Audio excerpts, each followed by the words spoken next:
So thanks everybody for coming tonight to Fernwood University.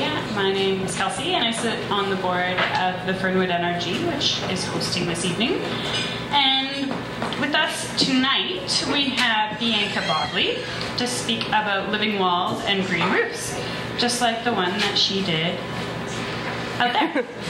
So if you've seen it, so Bianca is the owner and principal designer of Biophilia Design Collective.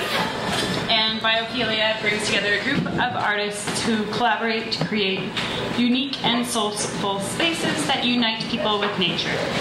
That is very inspiring. Bianca is educated in sustainable design, ecological design, landscape design, and is LEED accredited. And over the past 6 years, she has been designing landscapes, living walls, green roofs, furniture, and plant art installations. And the name of her company reflects her passion for nature, creating spaces that are healthy and vital, as well as beautiful. So, welcome Bianca. Thanks for joining us. Thanks for coming this evening. I'm really excited to be able to talk about a topic that I enjoy so much and to work with the Fernwood Neighbourhood Resource Group.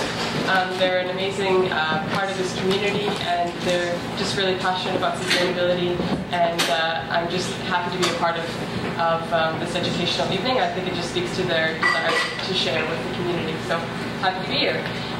So yeah, my company Biophilia, basically our passion is to bring nature into people's spaces, and so whether that's your home, your storefront, or your office building, we believe that, and the word Biophilia actually means that we all have an innate desire to be close to nature. So we think that if we can at least bring plants into our spaces, that we're going to make us healthier people, just feel more connected to the natural world around us. So that's a bit about us and why we love living walls and bringing plants to people's spaces. Clicker. Here it is.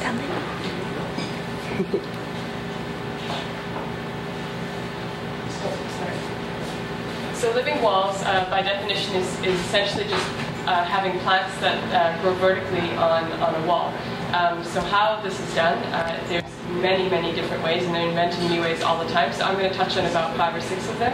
And if you have any questions about a particular system that you're interested in trying, or maybe you have an idea of how you want to install plants on your walls, I'd be happy to talk with you about that after the talk. So they were first installed actually in 600 BC in Babylonian and Roman temples and public spaces. So that kind of greening has been happening since the dawn of our civilization. And as far as present day, there's a lot of different applications, as you can see in these images. They're used in public spaces to purify the air, to create beauty. They're used in people's homes for the same thing. The bottom left image is a home in Vancouver. The top left image is in Tokyo, and this is in a shopping mall in California. So there's certainly lots of examples out there.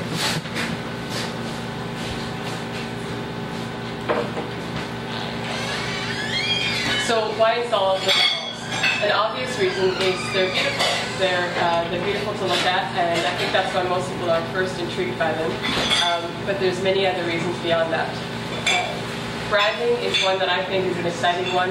Most companies have a marketing and branding budget, and I think that if you are interested in sustainability and doing things that are healthy for both your clients and your community, then what a better way to show that to your clients and your employees than by branding in a green way. So creating signage such as the one outside, and there's many other ways that you can do that with plant material. As well, living walls are great for food production, and by nature of being vertical, you've got gravity working in your favor in that the growing mediums that living walls are planted in is typically quite porous, and then with gravity being so strong, the water is pulled right through, and which is ideal for growing plants. You don't want to have wet feet with vegetables and fruit, so it's ideal as well, especially if you have a south-facing exposure or west, something that gets a lot of daylight. it's a perfect opportunity to grow food. And many of us don't have huge gardens. Some of us are lucky too, but more and more of us are living in cities and more densified areas.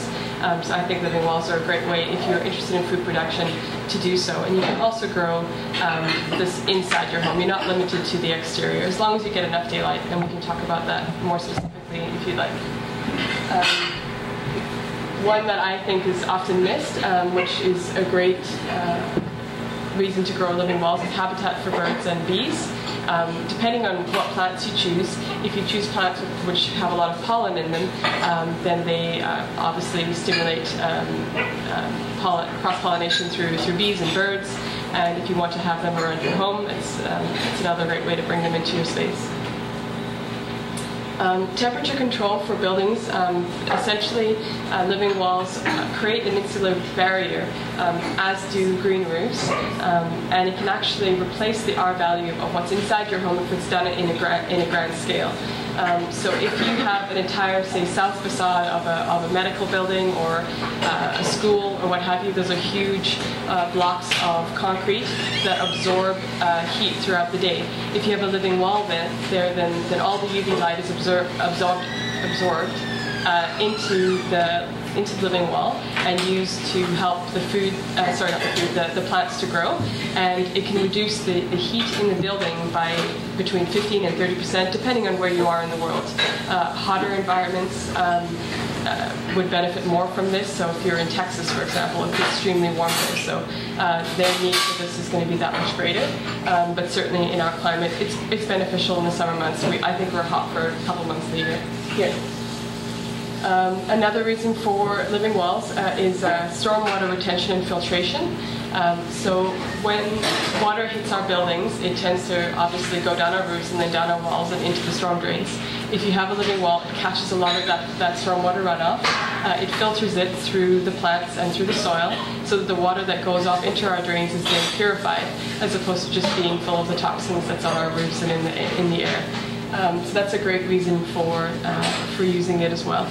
And there's been a lot of great studies with green roofs, because they've been in America. There's a lot of great statistics, and I have quite a few of them here today. But I'll speak to that when I get to the green roof section. And finally, living walls clean the air.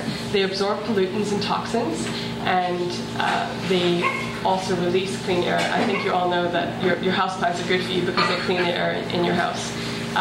This is especially important in office buildings, because most of our office buildings that aren't built to LEED standards are closed in. They have no fresh air coming in and out. You get circulated air through air conditioning, and so those buildings really do need plants. They need living beings, living plants in there to purify the air.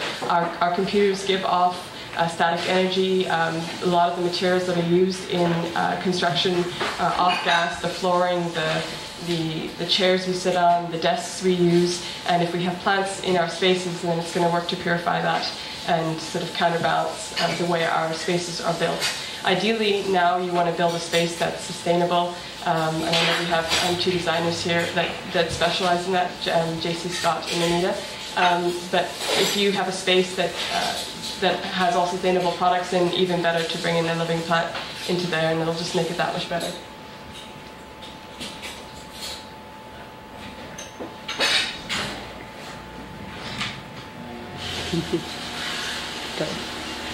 So how to build living walls? It all depends on the system that you're using. A very common system that's used... Oh my goodness. Shoot. There we go. Okay, so back to the tray systems. A very common system that is used is a planter-based system. So it's just like having a planter that's in your garden, only somehow you have to get that to stay on the wall.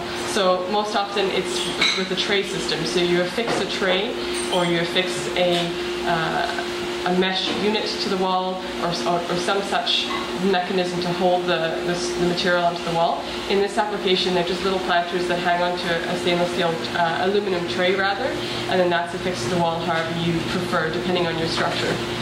This particular wall has a border of reclaimed material just to further enhance the natural aesthetic. They don't come that way, but you can certainly customize them in that way. What's important to understand about living walls when you're installing them is that they need water, just like plants in our gardens, but even more so because most of our interior environments are quite dry and warm. We keep them much warmer than is outside in our climate. So an irrigation system is very important. And you can see over here, it's basically a tube system that's going to that has to trickle down the entire system. So if you get the chance, if you are designing a living wall for a commercial space, the best time to start planning that living wall is in the construction phase, not after. It shouldn't come in at the stage of, say, picking the art for the wall. Even though it looks like art for the wall, there is some infrastructure behind it that's important to plan. So irrigation being the most important, and lighting if you want to enhance the piece. So you want to get your lighting wire to wherever you want to put the lighting on the piece, because it's a great focal point, especially if your office is open after hours, or your home for that matter. And then irrigation, you can actually tap it into a irrigation system with a timer so that you never have to water it, because most often walls fail if they're not watered appropriately, and if they, that's how they fail most often, inside and out.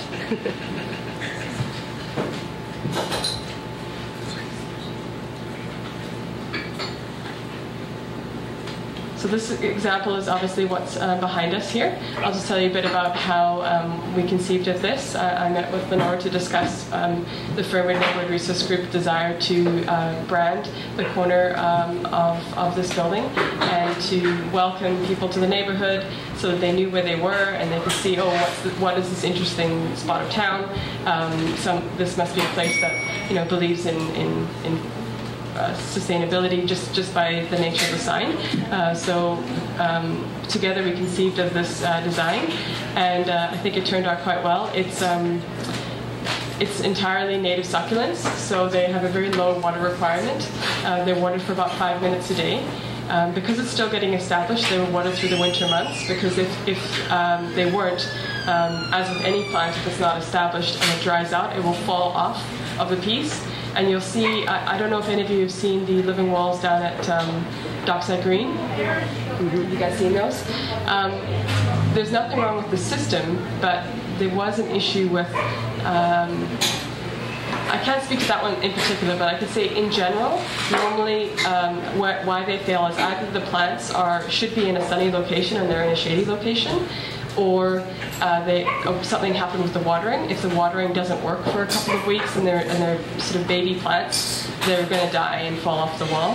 And then a third is if they aren't established enough when you hang them on the wall, they'll also fall out. So it's important with systems like they have down there, which is actually not a container, but rather mesh that's completely vertical. If that isn't grown in, it's just like holding a little plant, this vertically with nothing around it. It's eventually going to fall off whatever structure you have. But if you let it grow in, this piece grew in for 2 months, and then it was hung. If it was hung right away, it would have failed for sure. This particular piece is made of wood and a metal backing, and it weighs about 400 pounds. It was fairly hefty to lift, only by person power. Here's a couple more examples. The top one being just a community project made with recycled materials. So it could be as simple as popping a hole in a bottle and hanging it with some string. I think that'd be pretty neat for a school to teach kids about food production. Any kind of community project, I think it'd be pretty cool. Another one is fabric, and that's a woolly pocket. They're really beautiful. They've designed a fabric that's much like a waterproof jacket in that it's breathable, but it's waterproof, so if you water the soil, it doesn't leak out and won't damage your walls. So it's important, if you're going to get a system for your interior, that you make sure that it's tried and tested and comes with a warranty, because you don't want to damage the interior of your wall. You don't want to end up with a wet wall. Cable structures are one of my favorite living wall systems, because I believe they're one of the most sustainable ones, in that you only need to water the base. You don't need to water all the way to the top. The original living wall systems when they got really, really popular, like in the his first name is escaping me, but he made these beautiful installations, and they had no soil, but they would put treated water through the system, and they would irrigate the plants. And although that's gorgeous, it's really not that sustainable because it takes a lot of manipulation to get the right kind of blue juice to get the plants to grow without soil. So something like this is far more sustainable because you just have your normal ground, you irrigate that one little base, and then it can grow as high or as wide as you need it to. The top ones, what are those things that they got there? They're just pop bottles. Yeah, they're pop bottles with a hole in them and some string. Yeah. I've seen it done with recycled irrigation as well. Sky's the limit really, as long as it's going to hold the soil.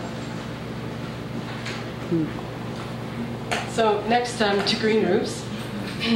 Again, the green roofs have been in existence since ancient times, and more recently, for centuries in Europe, they've often used sod roofs for insulation. They look beautiful, but they use them to keep their structures warm in the winter and cool in the summer, and they still do so today. So there's two main types of living roofs, of green roofs.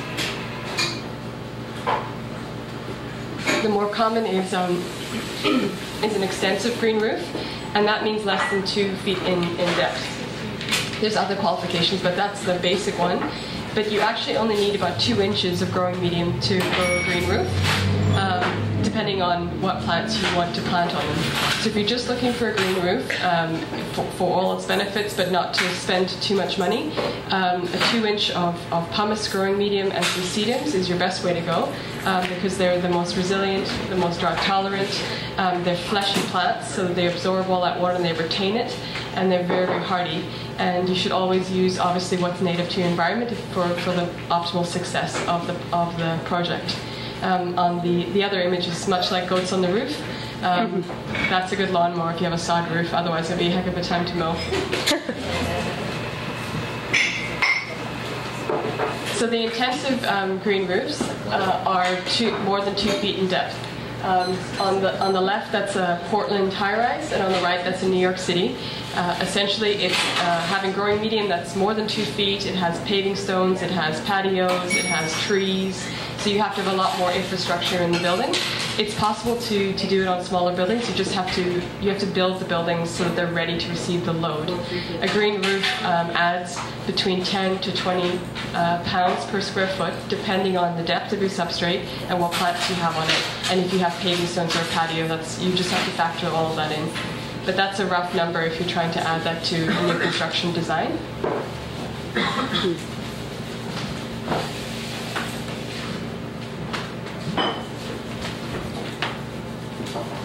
There we go.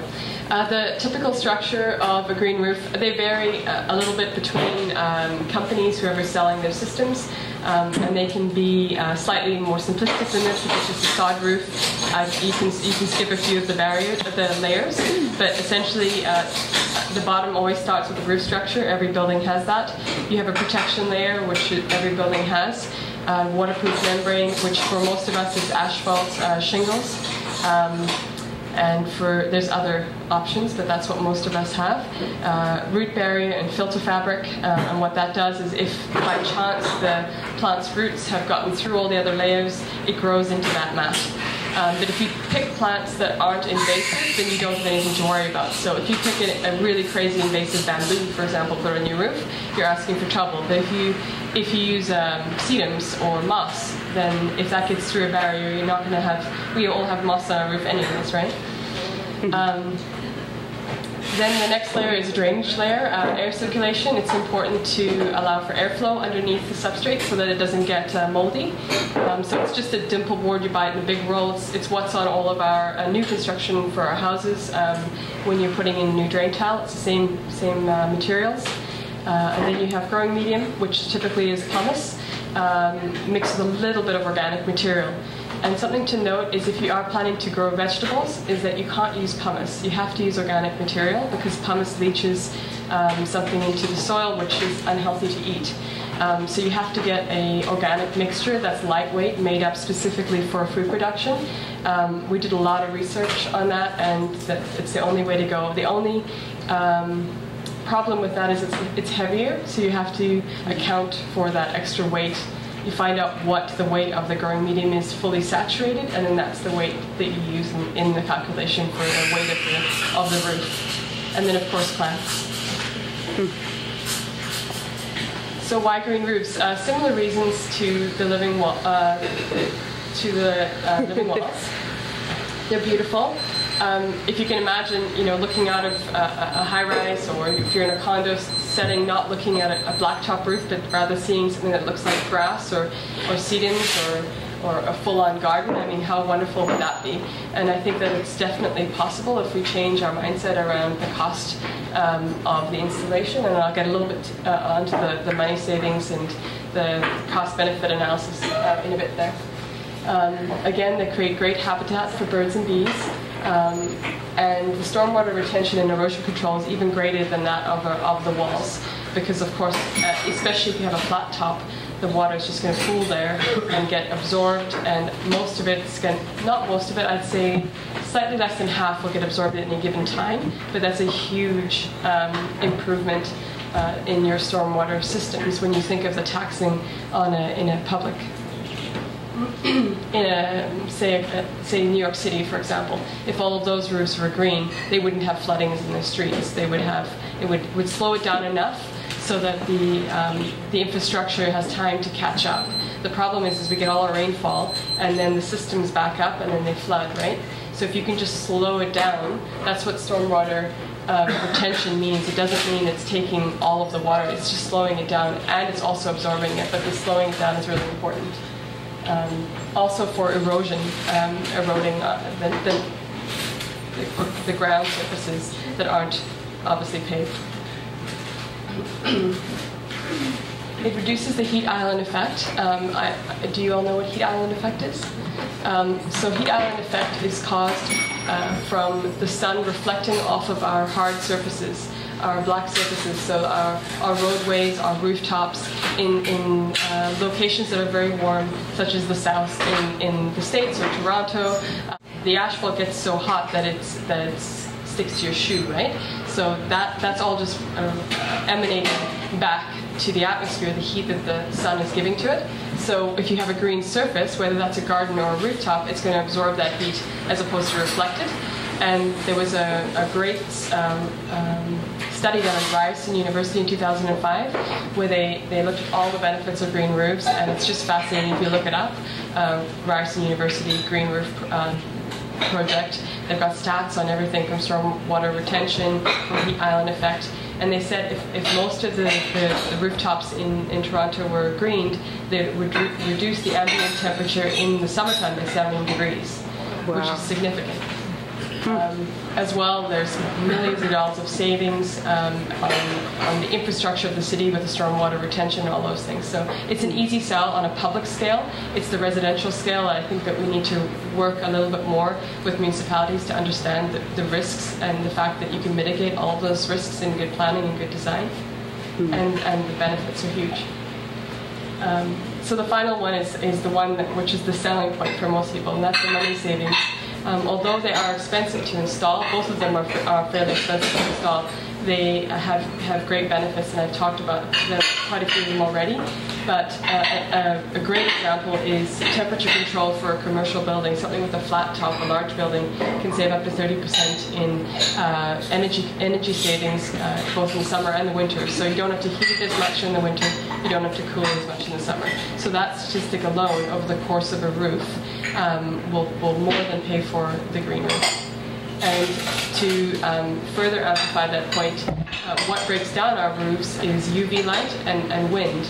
And green roofs protect roofs from both of those things. So in effect, it actually triples the lifespan of your roof.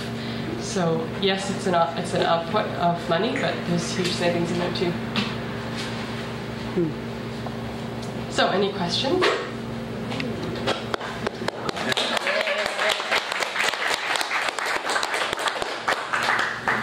What are the problems particular to building a green roof on a slanted roof that most houses have?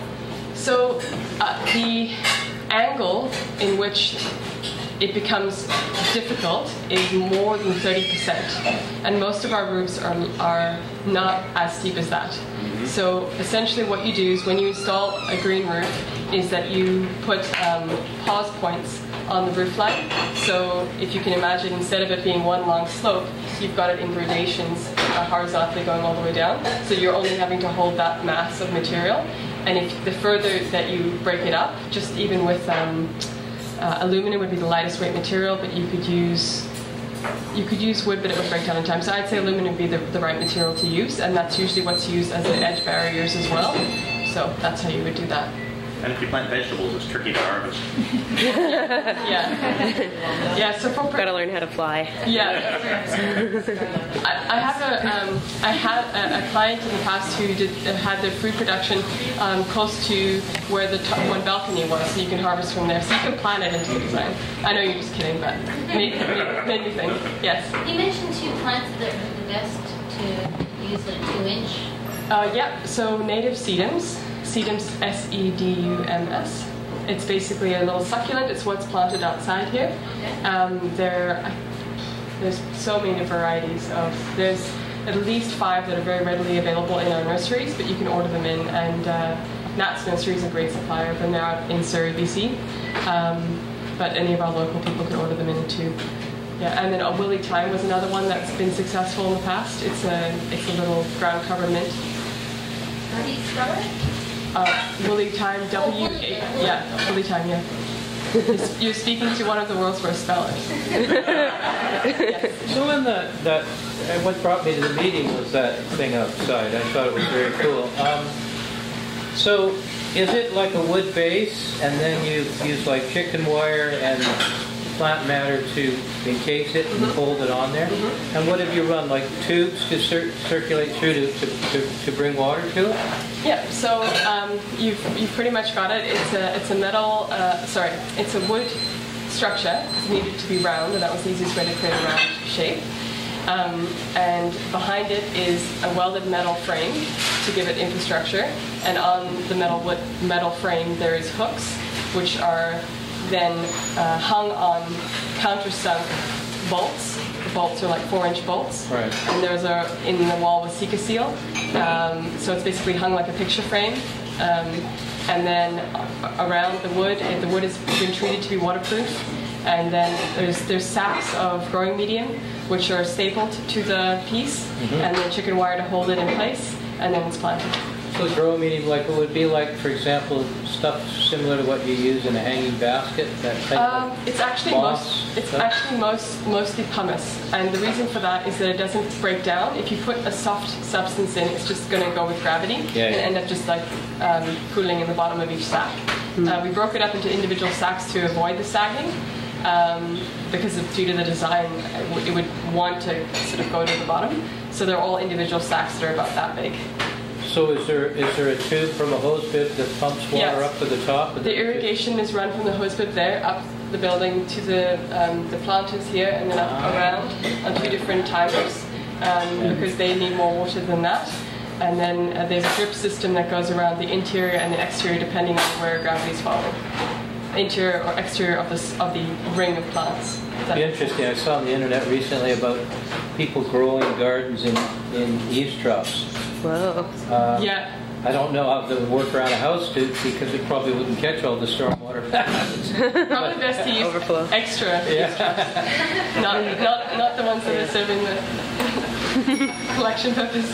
Yeah. I remember when these were first introduced for us here, there was problems getting insurance. So with government buildings, they were the first ones to have them because they don't need building insurance or something. And now, is it okay? Can we get building insurance for these rooms? It's all straightened out? Yeah, so you have to still go through an application process, and because we have different municipalities that have different bylaws, there are different regulations per municipality. But in general, what you need to do is get an architect or designer to design the green roof. Right. Then you need an engineer to sign off that the structure has been designed to the code. that they require, which is based on whatever system that you're using. So say it's 20 pounds per square foot, the engineer says, yes, the beams can hold 20 pounds per square foot in addition to the roof load or snow load. Yeah. And then that costs about $1,500. Yeah. That stamp. And then that will allow you. It's concrete tiling for setting house. Yeah. So it's not as arduous as it was. You just have to go through the steps. Yeah, I mean the insurance was a big issue before. Yeah. So the insurance has changed. They're putting the liability to the engineer. Oh, okay. Yeah. Yeah, in addition to this, in addition to this one here, are there any that we should go see in around Victoria? If you want to see different examples, the cable system example, there's a lot of them at Walmart. Yeah. They're not terribly successful just yet, but they've done a great job with installing plants. Lots and lots of plants. Like too many plants per square foot, for sure. Right. Because there's like a forest of trees in like a 6-foot planta, but at least that's a good problem to have, right? Yeah. And there's even petunias in the parking area. Like on top of the garbages. Yeah. Like there's one section of plants and one section of garbage. It's kind of cute. Yeah. They're trying. Did you want an AJ's by any chance? I didn't, no, but I love that system. Yeah, it's really nice. Yeah. I'm there every day, so I just look at it all. Yeah. There's one in the law firm across the street that I did on an interior one on Johnson Street, 834. Yeah, and one in their office as well at Eco Design Gallery. You can go down in Fantan Alley upstairs. In about midway upstairs, there's a Eco Design Gallery. There's one in there that just got planted last week, actually.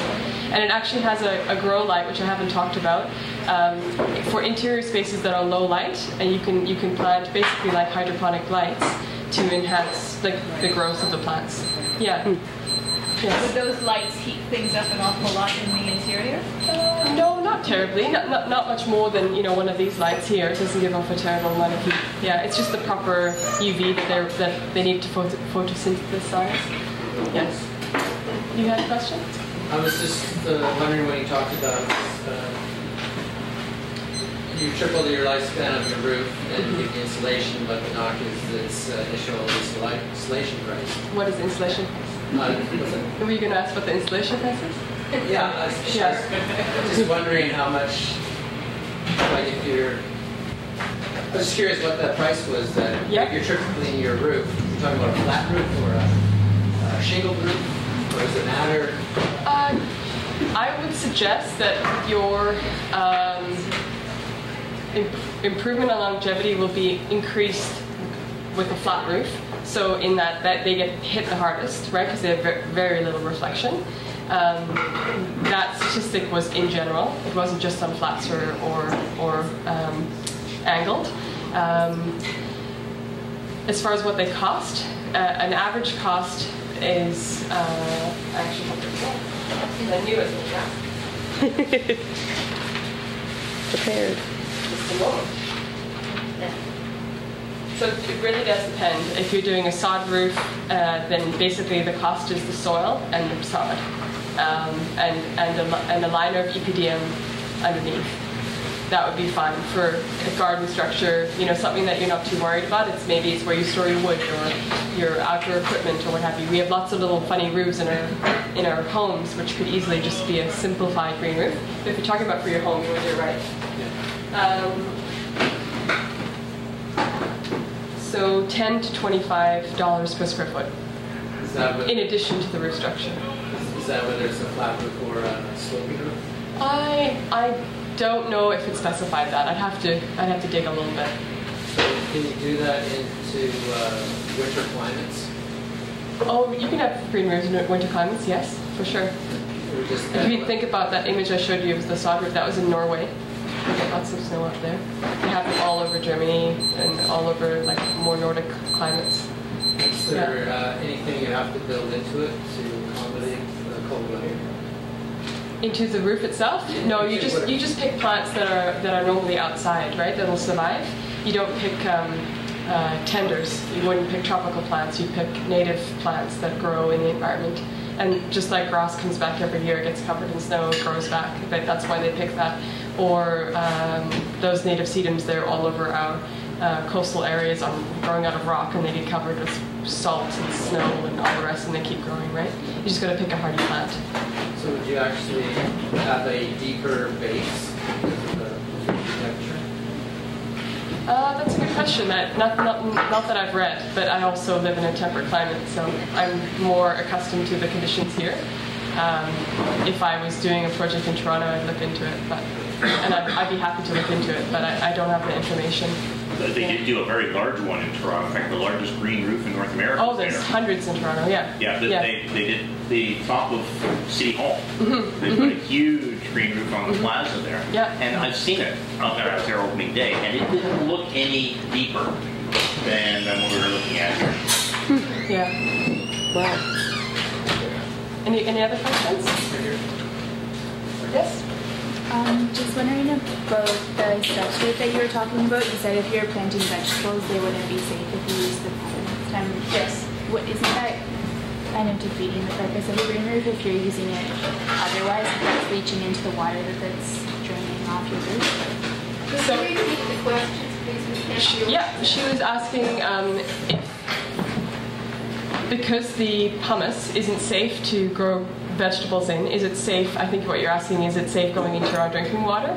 And there's, in that, it's not leaching chemicals or anything, it's just that it's lava rock essentially, and the food production scientists that we talk to, I'm not being we actually call food production scientists, and they suggested that you don't want to grow anything in pumice because something it's a natural byproduct of pumice isn't good for us to eat in our vegetables, but it's not dangerous to go into our groundwater. It's not dangerous to go into our sewer systems. We're not drinking. If you were drinking the water right off of your roof, then I wouldn't recommend that for sure. I know that some people do harvest water, but you always want to put that through a filtration system. It isn't dangerous though. Not as far as we've found out. And you can filter it out? To use as drinking water? There are filtration systems out there. I'm not totally up to snuff on all of the details, but there are definitely filtration systems out there. There's people that specialize in Victoria that take the water that you've harvested and filter it somehow.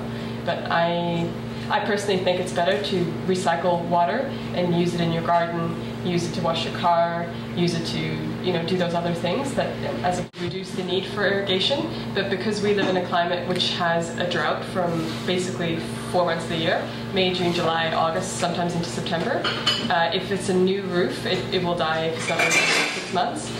Even if it's an established roof, it needs to get spritzed every now and then. It's important to have somebody that knows what they're doing to manage your controller. If it's a commercial setting, obviously because you're not having your eye on it. If it's just your roof, just like we're looking at your garden, you'll look at your roof and you'll see does it need a water. Some people do it by hand. Some people have it on a sprinkler system and they change it for the seasons. It's easy to set it you can get controllers which have 3 seasons, 6 seasons. Obviously it's not 6 seasons, but you can change it to modify throughout the year. So decreasing in the winter and increasing in the summer. And what about weeds and things like that plant themselves everywhere? I mean, would you start out with a sedum roof and then end up with a grass roof? Yeah, well, there is always the chance of that. While it's establishing, before it's grown into a mat, it's going to have more chance of becoming that. So you have to be committed to, in the first couple of years while it's getting going, to get up there and weed. But I think realistically you're talking about twice in the summer because the pumice is not like soil in that the roots aren't going to take hold. They're just, you can pick them out with your fingers, just with 2 fingers, and just have a little bucket and get rid of your weeds. It'll take you, on the average roof, take you an hour at most to weed it. Yeah. I know that it hasn't got cleared up the new building code, so yes. And I know you're quizzing on the building code. But do you know that they actually addressed it in the new code? That I made in provisions for green roofs? I do not. Yeah, I don't know whether. No. Because they should. They should. They should, for sure because if you can avoid all the engineering and everything by going to the code and this is how you do it, yeah. Sure pave the way for this kind of thing to happen. Codes changing and bringing it to quality of the city of Vancouver, the state is there. Allow for green roofs and productive gardens. Yeah, so it's possible if there's a desire. Yeah, but not, it's not just the city, it's not just the Vancouver Charter, like it's actually the whole North Vancouver and the whole, they've allowed green roofs now. So. I will look into it and I will post a blog posting on my website. And you have to go to my new website to see the answer. Yes. It'll be in today's talk synopsis. The answer to the building code question. Not a question, just a comment. It's been an inspiring talk, but obviously when I look at Vancouver, a model of a vertical city, I mean the amount of flat roofs, I'm thinking more gardens, the amount of food supply that you can produce, although they don't get a lot of sun in the winter, but through that May till October period. Wow. Absolutely, and they actually are. There's Laura, maybe you can help me with what the company is, but they're building productive gardens on rooftops in these spiraled systems. So they're getting light, ambient light from the sky, but also the hydroponic lights also work too. So in the lower light months, you can definitely supplement just fine. And they're producing tons, like kilos and kilos of food every week. Do you know who they are? Is this the Vancouver? Yeah. The soulful? Soul Food. Yeah. Soul Food. Look up Soul Food. They do some great things on the Vancouver rooftops. And in New York City last week, I believe, a children's nursery school put up a huge greenhouse on top of the skyscrapers. It's beautiful, and it's maintained by a university, but it's for the kids to learn how to grow food. New York City skyscraper. It's pretty cool. What is that called? What is that project called? It'll be on the blog post. There is actually a blog post. I don't know the name of the company, but if you send me an email, I'll email it to you. I'll just give you my card because I have it on my Twitter account. Any other questions? Just a comment, and that's, I don't know if any of you have had a chance to attend the Jenny Powell presentation we had a while back, but she was one of the folks who put in the food forest in Seattle. One of the things she was mentioning was that in Seattle, the city council is fairly progressive, and they've actually made it so that if you put a greenhouse on the top story of a new building, that they give you an extra story. Wow. Which is, and I think Vancouver is definitely moving in that direction too, so. Fabulous. Yeah, in New York, they just, a couple years ago, they passed a bylaw. If you're in a commercial setting and you do more than 50% of your roof in green, you get a big tax incentive that's ongoing in perpetuity. So there are people making great initiatives. I think that's what has to happen.